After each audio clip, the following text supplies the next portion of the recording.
De Zerbi est en grand danger. Je le savais, ça devait arriver dans ce club-là. Dès que tu as une désillusion, on ne pense pas à la continuité, on ne pense pas globalement, on ne raisonne pas logiquement, on raisonne directement par il faut saquer le coach sans prendre en compte la responsabilité des joueurs. Il y a une discussion avec les dirigeants notamment pour savoir s'il prend la porte ou non.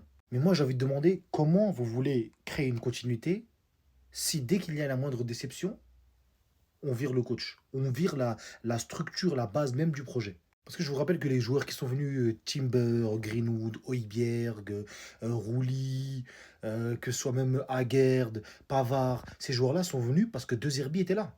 Et oui, la déception est énorme, il n'y a rien à dire, personne ne peut remettre en cause et les erreurs qu'a fait De Zerbi. Mais il y a une évolution que le club doit avoir et ça passe par De Zerbi et lui aussi doit avoir une évolution. Parce que si on prend en compte simplement les objectifs, l'objectif n'était pas top 24, l'objectif était de revenir en Ligue Champion et de bien performer. Oui, tu perds 5 matchs, oui, tu n'en gagnes que 2 et la fin est catastrophique. Mais il y a eu des choses intéressantes.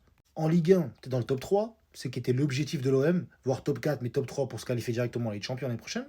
Tu fais enfin des plus-values, parce qu'on parle quand même de Robinho Vaz qui, grâce à De Zerbi, a été monté et qui aujourd'hui a été vendu 25 millions d'euros. Je crois que jamais de la vie l'OM n'a réussi à faire une telle plus-value sur un joueur qui a moins d'un an professionnel. Et je vous dis, moi, ceux qui doivent prendre leurs responsabilités, c'est les joueurs. Ça passe par Amin Gouiri, ça passe par Højbjerg, Kondogbia, tous ces joueurs-là qui ont flopé hier et qui n'ont pas tenu, entre guillemets, leur rang, leur stature de cadre. Même si Gouiri n'est pas vraiment un cadre, mais j'aurais pu mettre Greenwood si c'est dans le cas.